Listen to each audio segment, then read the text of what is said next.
just joining, I want to say hello and welcome. We are live. It's exactly 11 a.m. here on September 24th, Thursday, and we've got a great founder for you guys today. If this is your first time on the show, we have a lot of fun. You're about 3 minutes away from meeting the founder. The founder is going to go through their P&L, their business, what they've worked so hard to build over the last 2 years. Then we'll meet the buyers. We've got great buyers today who will look at the company, asking questions, trying to get to the point where they can make an offer live. Now, this is obviously, a big moment for founders, for buyers, for everybody. So one of the things we've done is brought in some great experts as well. And you guys are really going to love our experts today. You'll recognize both of them. We'll get to them in a second. But first, the show does not work without all of you guys. So I just want to say, if you're watching now and you're on YouTube, LinkedIn, etc., you can leave a chat in the comments. I will see it. I will bring you on. So I'll bring on Ahmed right now. Ahmed's saying the only show worth watching. Thanks for being educational and entertaining. Ahmed, I appreciate you guys watching. And again, as you guys are joining, feel free to leave a comment. Let us know where you're joining from. And Josh saying all of me. Mountain Man saying hello. Good to see all you guys. Good to see you. All right. Now, again, if this is your first time sort of watching and you missed last episodes, be sure to click subscribe here on YouTube. And here's a little flavor of what to expect. Clifton saying, this feels like could be the next Shark Tank, but raw. Ebenezer saying, great show. And Brian Shiny saying, this is well worth a watch. You guys are watching, you're enjoying this show. Started with about 8,000 folks watching the first episode. For over the first 24 hours, it was live. To our last episode, last week, it was a $20 million offer, really big deal. Today's will obviously be smaller than that, but big deal. Company doing $5 million in revenue, over 15,000, 16,000 views. So we appreciate you guys tuning in.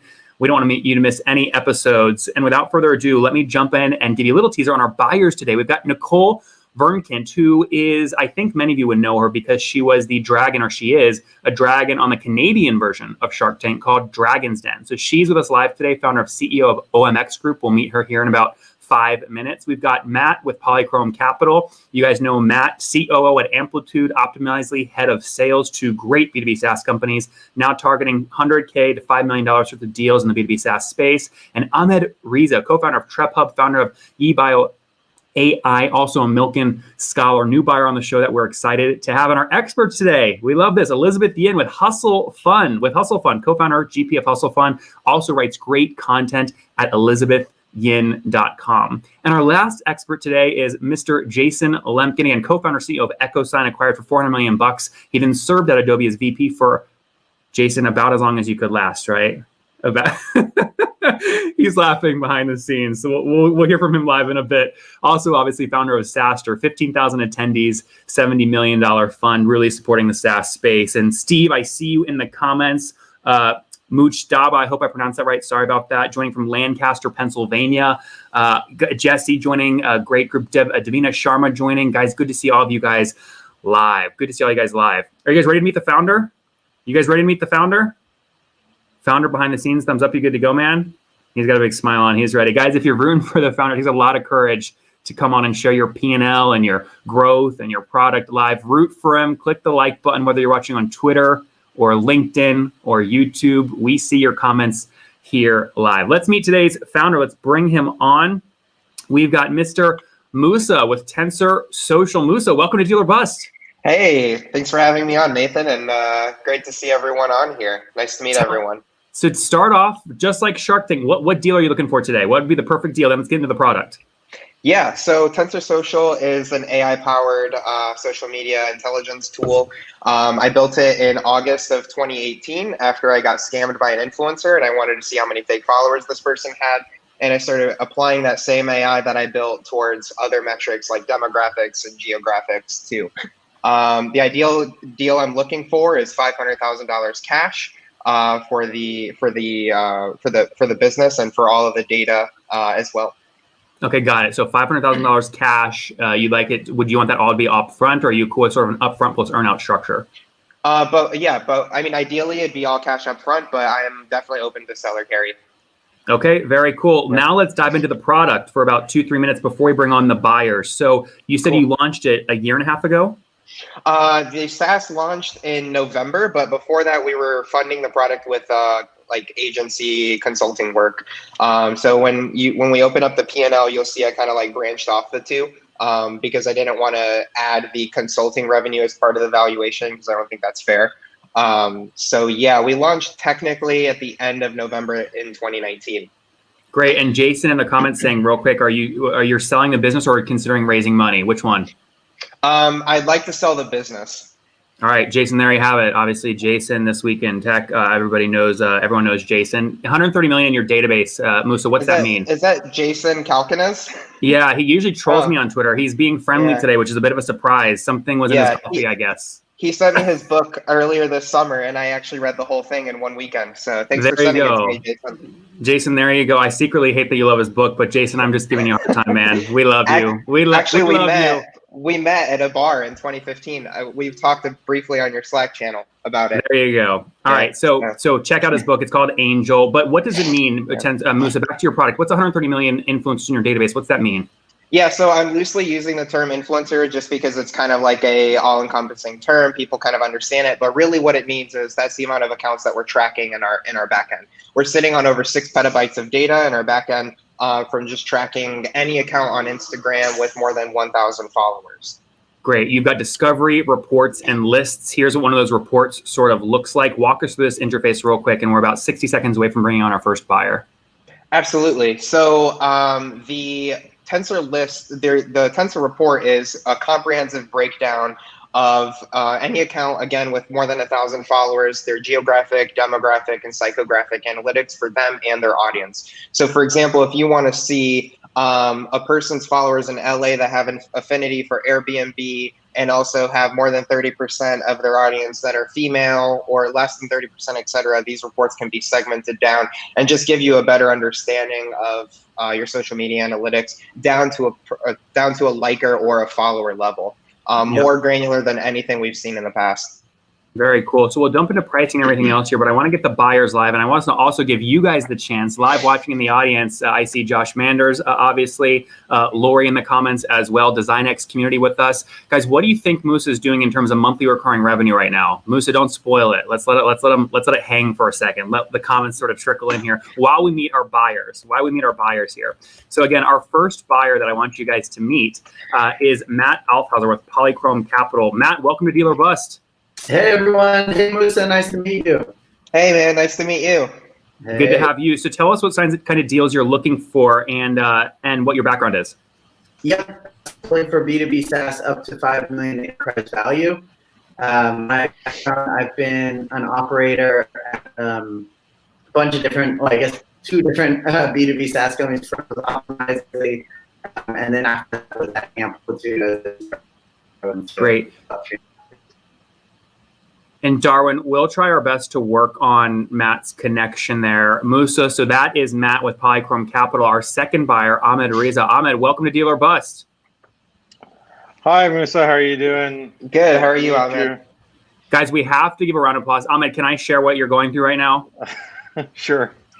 Crazy food poisoning. He messages me like 10 minutes ago and is like, Nathan, I need to be able to take a break whenever possible. I said, Musa, whatever you need. Ahmed, whatever you need. So Ahmed, what kinds of deals are you looking for? I'm a serial entrepreneur and ended up owning a few companies now. We're looking to acquire companies between 500K to $1 million EBITDA, actually, more on the PE side. And we're more of a generalist fund or group of investors. So don't necessarily have a SaaS focus, but I've been a big fan of the show. Very cool. Welcome on. Yeah. And let's bring on our last buyer, Miss Nicole. Nicole, welcome back to Deal or Bust. Hey guys, hopefully you can hear me. My internet's crap right now. I'm in the middle of nowhere. You sound great. I think all of us are in the middle of nowhere right now. You sound great, but you obviously you're building OMX Group. You're a dragon on Canadian Shark Tank Dragon's Den. What sort of SaaS deals are you looking for right now? Are you buying? Yeah, so I'm actually looking for something that I could potentially take over. So B2B SaaS is definitely the wheelhouse I'm interested in.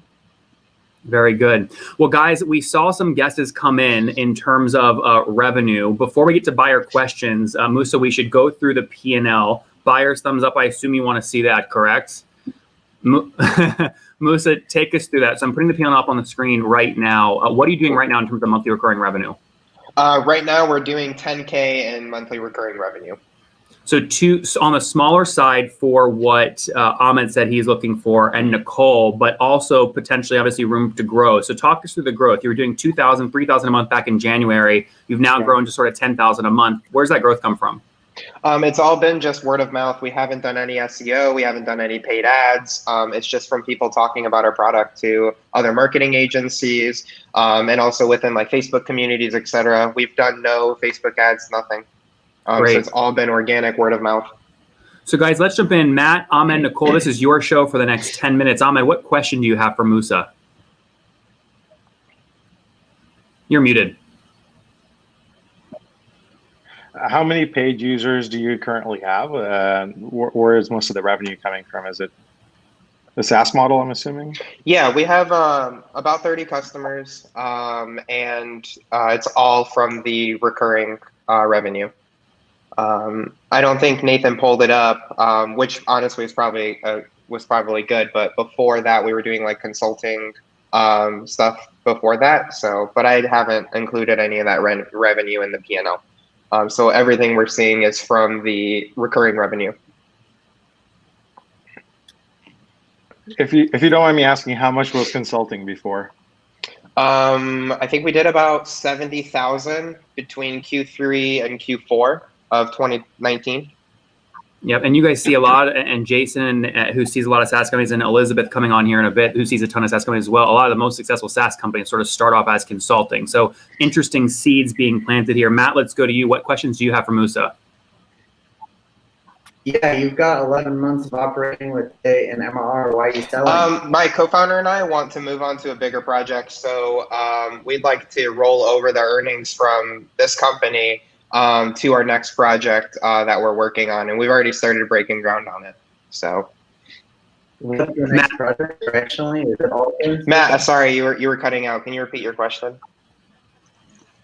Yeah, what is the next project? It's in the AI space, so it's not really related to Tensor, but it's something we're working on in the consumer and AI space that we're building, and probably in biometrics will be the first application of the technology. Matt, most of your deals, you look for at least $500,000 in ARR. This is obviously smaller than that. Is that a deal breaker for you, or is it something you're still interested in? It's probably a deal breaker for me. The real issue is the length of operating, and also just how small it is. So it's probably a deal breaker for me. Fair enough. All right, Matt, thanks for coming on Deal or Bust, man. Musa, talk to us about the growth opportunity. So again, some of these sharks, they're looking for deals a bit bigger than this. How can they, if they took it over, how could they get it up to sort of 20, 30, 40,000 bucks a month in revenue?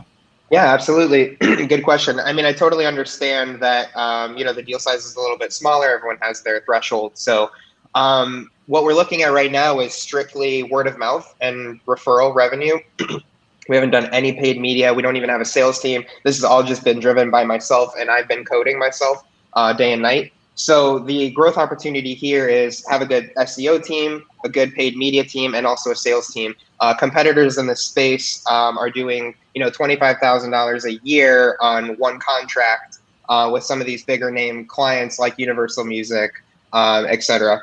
And some of those competitors being Grin, Upfluence, Hype Auditor, et cetera, they're kind of closing these annual contracts with sales teams. So that's the growth opportunity. Just to kind of recap, it's kind of like hire a good marketing team, sales team, and scale that out with annual contracts as opposed to the monthly model.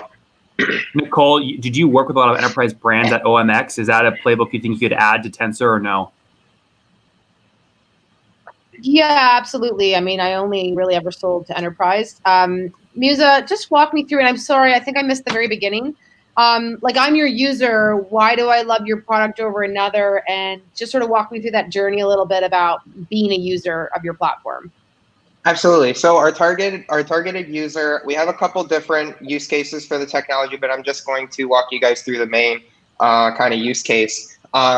The main users we're looking for is an agency or marketing team that's representing a brand with $50,000 of monthly spend a month, and they're looking for influencers for their product to help scale out their influencer campaigns.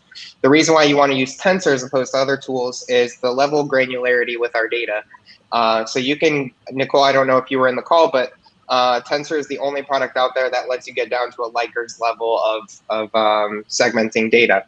So if you're looking for an audience that's 30% or more female, that has affinity for Airbnb, that's interacted with content relating to Gucci, for example, just the level of granularity is crazy, and pinpointing the exact audience that you're looking for your product. So we're super narrowly focused on who our customer is. Nicole, any follow-up there? And so if I'm representing, no, I just want a bit more. If I'm representing Gucci, so I am the agency, and I would subscribe over the long term to analyze different potential influencers and who their audiences are, and I have that extra level of data. Like, I just want to make sure it's not one person representing a brand going on Instagram and finding someone who looks cool in Gucci clothes. Yeah, exactly. Which is a great point, right? You don't want to just look for those vanity metrics and just someone that looks cool. You want hard data. So we built AI that can identify actual real brand affinity that basically scores positive sentiment towards that selected brand. So in the case of Gucci, for example, we could go onto Tensor Discovery, type in under the partnerships filter, the brand affinity filter, to look for influencers or audiences who have an affinity for Gucci. And then once that's selected, then Tensor will present you options for influencers or any really social media account that has a positive affinity for Gucci. And then you can branch from there, male, female, and other psychographic or demographic, geographic metrics. It's not a two-sided marketplace, is that right? Like, where are you getting the data on who the influencers are? Correct. It is not a marketplace. We don't connect you with the influencers or the social media actual account. We do give contact information. We have over 40 million emails in our database. The data is being scraped on our end, and then it's processed using our AI, and then stored and monitored daily, and also displayed on our app. And we're GDPR and CCPA compliant. We have our data processing addendum signed by our attorneys, and it's listed on our website. Nicole, Ahmed, I'm going to give you both a quick break. I'm going to give you guys both a quick break here while I bring on Jason and Elizabeth, so you guys can sort of have some quiet time to think for yourselves when you're not on the stream. Musa, any questions so far surprise you? No, it's all very common questions that I get about the data. Why choose us over, running Facebook ads, or, choose us over any other tool? Yep. Let's bring on Elizabeth with Hustle Fund. Inaugural episode, Elizabeth. Welcome to Deal or Bust. Thanks for having me. So tell us a quick, do you guys know each other already? No, we don't. Okay. I feel like I know you. So Liz, tell us a little bit about Hustle Fund real quick. What sorts of deals are you looking at, and what are you writing about at elizabethyin.com? Yeah, so we're a pre-seed fund. We invest in companies really early. Almost all of our investments are in B2B, and a lot of them in B2B SaaS. So I see a lot of B2B SaaS companies and invest in a lot. And I write on tactical fundraising and customer acquisition on my blog sometimes. Interesting. So is this size company, sort of $120,000 in AR, the kind of companies you're looking at to invest in a Hustle Fund, or is it too early or too late? We actually even invest pre-revenue.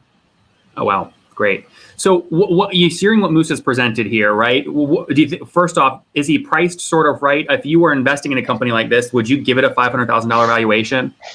Well, the thing that I'm curious about, I'm going to flip back some questions. I was looking at the financials, and it looked like your revenue went up in the summer and then went down.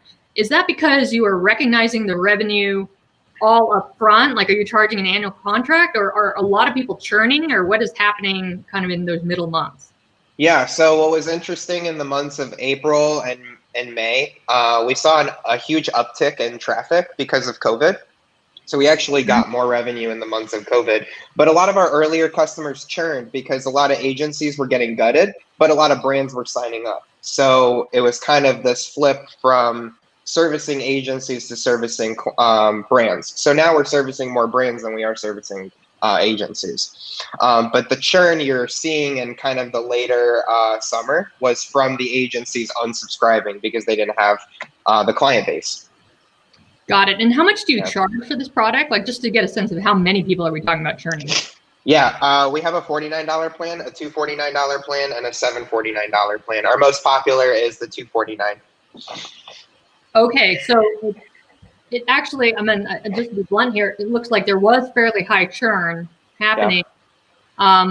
You know, obviously, so where I invest, you know, there's often no churn because there's often no revenue. But I think if I were looking at this as a buyer or an investor at this stage, and I have invested at what I would call seed, which is a step ahead of pre-seed, I would have serious concerns about retention. And I understand you've kind of pivoted your customer persona, but I think I would, at least maybe not for the purposes of the show, but want to dig more into like this new customer persona, your direct brands, like how are they, you know, at least qualitatively feeling about the product? Are you retaining all of them in the latter months, et cetera?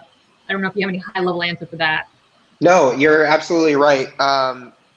Agencies churn much faster because usually when they sign up, I've done agency work, I'll sign up for a tool that I just need right now and then, you know, gut it and get rid of it. But what we find with the brands, when they sign up, they stay on a lot longer because they build a workflow around it. Signing up new brands around in Tensor, we've retained them for a lot longer than agencies. We actually haven't churned any brands that have signed up. It's all been agencies. Oh, great. Actually, one brand actually churned.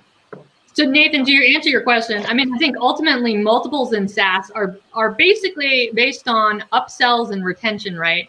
And I think as a, you know, if I were a buyer, I would have concerns about that, and that certainly affects the price here.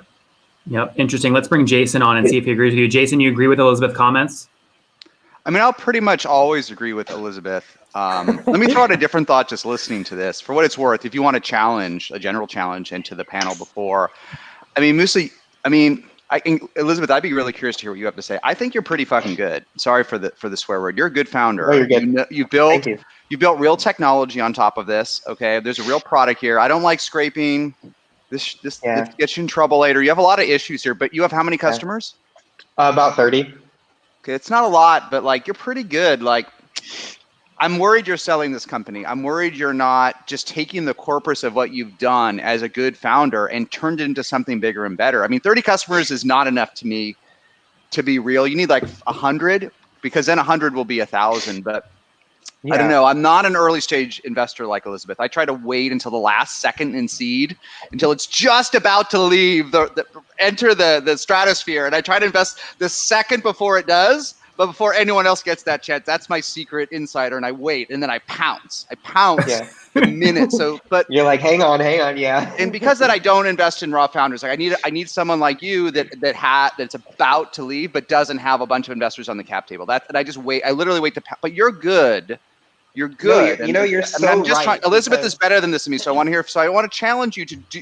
You have a team, right? And you coded a lot of this yourself. Like, these are the best of times in SaaS and cloud. So go friggin' make it happen, and take what you have and turn it into something bigger. Turn it into a real product. Turn it into something that 300 customers want, and then 500 and 1,000. I don't want to discourage the rest of the audience from buying your business for $500,000. Nathan, I'm with you on this, but I want to have a meta challenge because.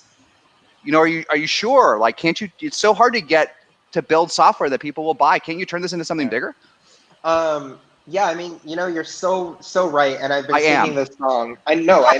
So here's the thing: when you get to like, I don't know if it's psychological or what it is, but I feel like when you get to 10K MRR, it's like you're presented at this crossroad, right? Do you raise money, or do you like just kind of turn it into a lifestyle business, or do you sell off, right?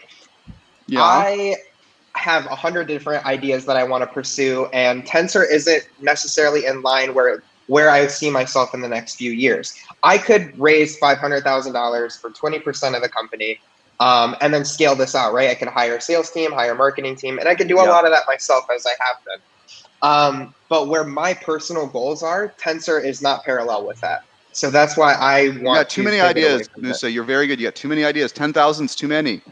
Even Elon Musk only has like 3, and that guy's really good. Elon Musk. Hey, how many ideas? Jeff Bezos has like 3 ideas a year. Like, you're going to fail with too many ideas. You need fewer ideas.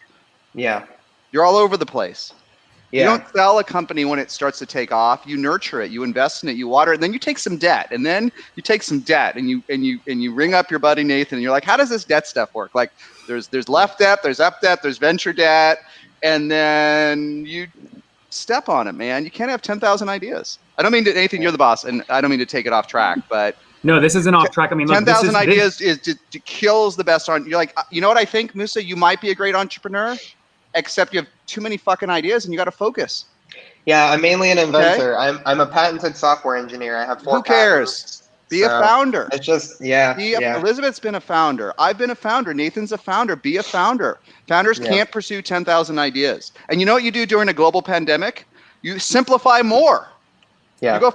You have to have less ideas during a pandemic, not more. You got to drop things, right? You got to drop things. Elizabeth, what's something Jason said you disagree with? Oof. So I definitely agree with the focus component. But here's the thing. So I think what hasn't been said is whether, it's always fun to build something, but whether you are interested in this idea enough to want to build it out. And I'm sensing that this is just not your, for lack of a better phrase, passion or whatever. And that's why you want to get rid of it. And I think that, for a lot of people, if they're not that excited, it's going to be really hard to focus on something you just really don't like to do. And I hear you, but yeah. You think you really listen? I built companies worth hundreds of millions of dollars, and I didn't give a crap what they did. I cared about who I did it with. I cared about a market that was going through change. Yeah. And I cared about building something that people said couldn't be done. Not the impossible, but the unlikely. I don't care. I don't care if I build e-signatures or implantable batteries or community or build a community or a venture firm. I want to work with people like Elizabeth and great people and Nathan. Why do you have to have? You're lucky to have anything. Why do you have to love your product? It's going to change. I think this is a great Products time. are not the same as when you start, right? They evolve over time. I think this is a great time to address the big question in the comments, which is from this one: is Jason Nathan's dad? Jason is not my daddy. Older brother. I'm the older brother. I'm his sorority brother. Okay, older brother. So Jason, Elizabeth, before we bring the buyers back on, right? Musa sort of made it clear. I think he hears your input. He's made it clear he sort of wants to sell this, get some cash, double down on another project. What's sort of the art form of a founder like admitting that to themselves, but then still getting the price and having to sell it to a buyer to pay the price when they're walking away from it? Elizabeth, how do you balance that? Yeah, this is tough. Okay, so I think the opposite of Jason. Like if you cannot go through the slog every day working on this, and only you can decide that, then I do think that it is time to move on. That being said, if you want money out of this, I think it's going to be honestly a challenge. Like for the price you want, given the retention issues, changing customer persona, there's not a lot of data here. If you want that price, I think you probably have to slog it out for like another year, grow the business. And then I think the other component is around repeatable processes. I mean, obviously this is a new project, right? No repeatable processes, but if you can just have some semblance of forming some or starting to form some, then I think that starts to get more attractive to a buyer, and your multiples that you can command also are based on, that stronger retention or the faith that people will stay around as your customer. Yeah. And it's worth digging in on that. Elizabeth's point's so important. And neither Elizabeth and I are P buyers, right? We don't go in and write the kind of checks from before, so bear in mind. But these are the best of times in cloud and SaaS, but also it means the bar is raised, right? And so high churn was always a problem, even a few years ago, but now you've got to attack it. And SMBs churn at a higher rate, right? And there's no question than enterprises. But look at all the cloud IPOs we've had, from Snowflake to whatever. They're all net positive, right? Even the SMB ones, and they're all in the 100 and something %. So everyone has to solve this, because then this is what Vista and Insight and everyone figured out. That Vista, whatever, the richest, one of the richest entrepreneurs, richest Black entrepreneur in the country, figured out, just buy recurring revenue and then put some debt in it. But buy recurring revenue, because if you have that positive revenue retention, these software products last 30 years. These horrible products like Concur and Cvent, and we're just using them. We're going to reuse this product in 2070. But you have to, the churn thing, you got to figure it out. And Elizabeth's right. But sometimes I want to cut funders some slack, because when it's early, you don't know, right? You might have the wrong buyers. You might have agencies instead of this. So the numbers are weird in the early days, but boy, for anyone watching, that's toxic to investors, right? If you have core churn, right? It's one thing if a segment's going away, but that core churn, solve it, throw your whole company at it. And it's better to have 30 happy customers than 100 or 300 customers at high churn, right? Because the high churn customers are worthless. They have no value whatsoever. Jason, before we let you go, what do you think Musa gets in terms of an offer on this? If it's not 500K, what is it? Boy, I don't know. It's hard for folks like me and Elizabeth because who's really going to run it, right? To me, it's funny for what it's worth. Sorry to get off tangent. I think 500K is cheap for what you have, because I couldn't build it myself for 500K. I don't know how to go on Fiverr or hire 5 Bay Area engineers. So in a way, it's cheap. But who's going to maintain it? Who's going to fill the feature gaps? Who's going to do the bugs? Who's going to do this? And that's actually where my domain expertise fails, because I get terrified of buying something without 3 great engineers attached to it. So it's either cheap or expensive. But I mean, even the thing is, sorry, the revenue is 100K roughly, 10K MRR. 120. Yeah. So like the truth is, if you crazy SaaS companies are getting funded at 40 to 50K MRR today. I've got one at 100x. But these type of businesses are still 3 to 4 to 5 times your revenues. That hasn't changed, right? So you're in the ballpark, right? 100K times 5. Do these numbers really make sense at these stages? Elizabeth will know better than me, but whatever. It seems in the ballpark to me of those 3 to 5x multiples. Jason Lemkin, if people want to learn more from you, man, where can they check you out online? I don't know. Just go at Jason LK on Twitter. That's good enough. And what was your last sort of company that you got right before they're hitting rocket ship? What's the last? Pick a baby. Well, I have these children. I love all the children. No, pick one. But, pick one. My favorite one today is probably gorgeous.com, which is Zendesk for e-commerce. And it was really good until COVID. And then all the stores went online and it crossed 8 figures in MRR, tripling. And I'm in love. Amazing. So that's one of my favorites. Gorgeous. All right, Jason. Gorgeous. Thanks for coming on. Elizabeth, same question to you on the price. You were the one that said, I don't think you get 500K for this sort of thing. What would you price it at? I know it's hard for you as a VC investor, not a buyer, but what do you think he gets? Oof. So Jason made a good point. I mean, I think if you flip it around and ask me what would I value this as a VC, obviously 500K, cap is laughable. But I think the key thing that he hit on is, who's going to be running this? Is there a team here, et cetera? And presumably the answer is no. And that costs something as well. So that's another reason you're going to get dinged on the valuation. But I think it comes down to sort of this idea of all right, baseline, if we buy this asset and just have one person running it, what is sort of the downside? And I think you do have some level of recurring. So there's sort of 1 to 2x multiple. And then there's the question of do I want to bet and say if I put some resources behind it, which is additional funding out of my pocket, this is where it gets very hand wavy. Do I think I can actually pump up the growth trajectory on this? And so, I think for a buyer who loves the space and wants this thing, yeah, I could definitely see 4 to 5x. But I think on sort of the downside, you're talking about probably 1 to 2. Mm-hmm. Yep. Elizabeth Yin, thanks for coming on Deal or Bust. If people want to learn more about you, where can they find you? Just elizabethyin.com. Elizabeth Yin. What'd you think? You have fun? Yeah, this is great. All right. Thanks for coming on. Take care. Thanks, Liz. Bye. Thanks. All right, Musa, before you bring the buyers back on, anything they're surprised? Obviously, you're getting killed on valuation. No one's, well, actually, you're not. You're getting killed on valuation if you try and sell for all cash today. They both said 500K sort of equity value, actually potentially cheap if you were going to run it and grow it, but you don't want to do that. Right. Well, yeah, I think that was really surprising to me, Jason's kind of point that it's actually really cheap. Again, from a venture funding perspective, I totally understand that. Yep. Very good. Guys, what do you think in the comments? Do you think when we bring the buyers back on, Nicole and Ahmed here in about 60 seconds, Zelko, NFT2, Greg, Branham, do you guys think he gets a deal? Satish, Gare, what do you guys think? What do you think? This is so tough, Musa, by the way. You have to be so vulnerable to put your numbers up. You have to be so vulnerable to put all your data out there. Is there anything that you want the buyers to know before we bring them back on we haven't already touched on? No, nothing I can think of at this time. Okay, great. Let's bring both Nicole and Ahmed back on. Nicole, welcome back. All right, Hi. and Ahmed, welcome back. So, guys, both of you here, the rest of the show really is about you three, right? So it's Ahmed. If you guys have follow-up questions for Musa, you can. If you're interested, make an offer. If you're not, say you're out and why. Ahmed, we'll go to you first. Any follow-up questions? Musa, I really appreciate you coming on, and it's really difficult to build something from scratch. I'm a programmer myself, so I fully appreciate what you've done. Unfortunately, I'm out. The deal is way too small.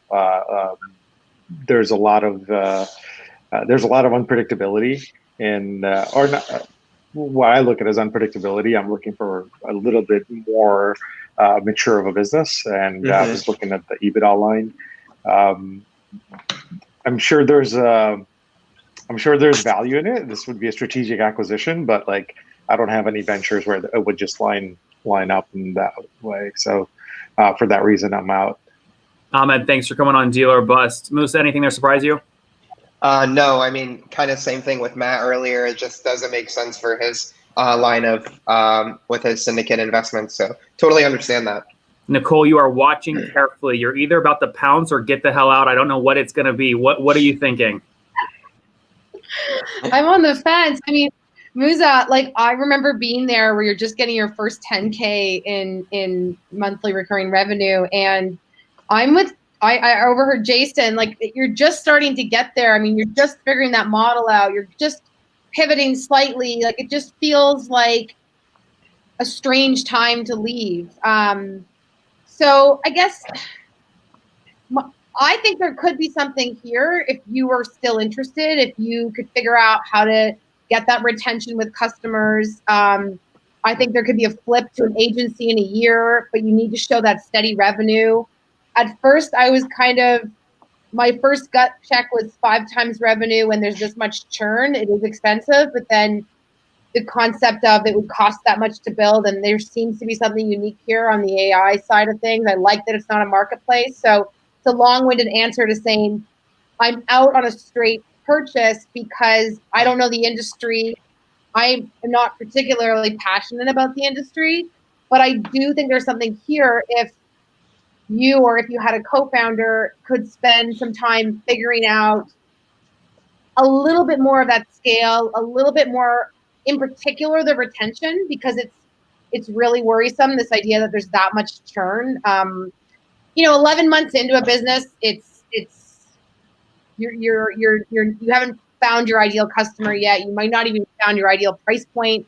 So there's a lot more work to be done here, but because you have the 10K a month in revenue, you can't just, and it's tempting to just keep working on it. So maybe I'll throw that over to you and see if, how you feel about that. Yeah, I mean, you bring up a lot of good points. Again, it's I think it was earlier with Jason and Elizabeth but it's kind of like you get to 10K a month. Again, it might just be psychological, but you kind of get to this crossroad where you're like, okay, well, I have enough to justify, exiting, but I could also retain some of these earnings and invest in another team, or I can just kind of turn it into a lifestyle business. And I started leaning more towards the side of selling it off to work on new projects. But I totally get your point. If I kind of double down on it, maybe raise some debt and, continued working on it, that's cheap right now, So, it could be a lucrative play if I just kind of stuck it out for another year or two and then grow it to like 50, 60,000 a month. I think that's definitely possible. Nicole, is there an offer you'd make here that's for a portion of the company if Musa and their team does stick around for 12 months to keep building it, or are you looking for something else?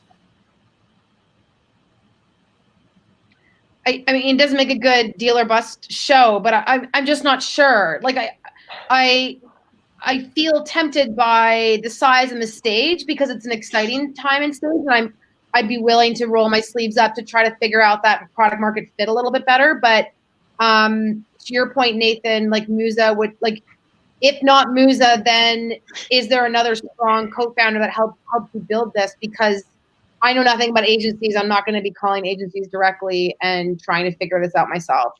Yeah. Musa, you hear where our head's at. Do you want to sort of propose something here, or is this going to be a bust? If I were to stay on, would you be interested in investing into the company? Oh yeah, of course. I wouldn't get involved unless I had, equity in the business. But we still need that driver, the one in the front that's on the phone, and it sounds like you're not excited about it. And I'm excited about the stage. The size is easy in terms, like it's easy for me to do the size. The industry is like something. So, I mean, I don't even have Instagram. I don't really like people like the whole influencer industry. So the industry is hard for me. And so I guess if I were on the spot, which I am, I would have to say a bust for that reason, but everything else is tempting because the technology is interesting. I actually don't mind the size. The valuation isn't crazy. I would definitely do something with burnout as well, but I'm stuck on not being that excited about the industry. Nicole, so Musa, it sounds like it's a bust for now. Nicole, thanks for coming on Deal or Bust. Okay, Musa, I secretly want to get all these other sharks out so I can make you an offer. So let's talk about debt for a second. If you guys did like keep sort of building this, I mean, do you know where you could go spend 50, 60, 80,000 bucks to maybe get 5, 10K more MRR? Yeah, I mean, just kind of rough numbers in my head. I think it'd probably be like a minimum $100,000 to get the company where I'd want it to be, to that next kind of stepping stone where we could chase an exit. The reason being, we would need, paid media, because we've kind of proven ourselves as a word of mouth tool, right? Like people are talking about us, we're growing just with word of mouth. I think if we pour some gasoline on the fire with paid media, though, you don't want to use debt capital on an unproven channel because you have to pay debt back. You don't want to take risks with debt capital. Have you already tested paid stuff? I have here and there, but if I had to guess, I'd probably put like $200 into it. Okay. So I guess we could take like proven revenue, use that for paid media, and then the debt could just go towards sales team. I badly want to do something here because the space is, again, a super interesting space. You guys on the audience, Greg, Satish, Joshua, I'm seeing you guys leave comments here. Steve saying, depending on the TAM, he could raise capital, convertible note, etc., 7% interest. NT2 saying, are there any issues with scraping on Instagram? Most of you have already addressed that. I mean, so here's what I'll put in front of you because I actually think you're potentially a great fit for this. I'm going to share my screen here, and what you guys are going to see is actually the latest thing that our development team has just pumped out at FounderPath. And what FounderPath is doing is essentially enabling people like Musa, even at your stage, super early, to get capital. Now, you wouldn't know this just from the homepage. So Musa, if you look at our homepage and you scroll down to this calculator, and what'd you say you want 100 grand? Yeah, let's just say 100. So if you put in 100 grand here, right, which is basically 1x your ARR, which I could not do. I can go up to about 6x MRR, right? This is a sort of what your cost would look like. You'd pay it back $2,700 per month over a period of 4 years. So the question is, could you take 100 grand today and add more than 3 grand in MRR? I think that's absolutely possible. So I agree with you. The challenge there is I can't go up to that much exposure with debt because if you don't make a debt payment back, I have to have a way to sort of get the cash back. So here is a product inside of FounderPath that you guys can only see if you click how much can you get and set up an account. Musa, check this out. So I'm actually sharing my dashboard right now for our magazine subscription. So everyone, you're seeing my real-time data here. We do about 10 grand a month in magazine subscriptions to get Latka. Musa, check this out. Do you see this customer button over here? Yeah. So we'll give you sort of all your retention data, your cohort over time, your revenue growth, your quick ratios. But this secret little button over here called payouts under customers, this could be interesting for you because you have 30 customers that I assume are sort of enterprise-ish. We essentially would list them here. And you could go, what is your biggest one pay per month? I'd say Universal probably. How much per month? Oh, $749. $749. So that's kind of close to 500, but you could essentially turn them on and maybe another one on and quickly get 10,000 bucks today, right? To go try and experiment and grow. We then go obviously get that money back over a period of 12 months or 24 months. But the idea is you can basically quickly pick these, click get payout, put in your bank and routing number, and we wire you money in 30 seconds. Oh, that's really cool actually. Because yeah, I mean, I anticipate kind of like our larger clients staying on for, 18 to 24 months. I don't think, our larger customers and brands, just the way things have been going since we launched in November, the brands and enterprises, they don't churn. So I think using that mechanism, you could borrow against that revenue, right? But to your point, I wouldn't borrow money test an unproven channel, right? Correct. You want to Yeah. buy something where you already know the economics, and then you can essentially use debt to build your whole SaaS company, keep 100%, and never have to rely on VCs at all. So look, I'll follow up with you sort of afterwards and get you access to that feature if you want to test it out.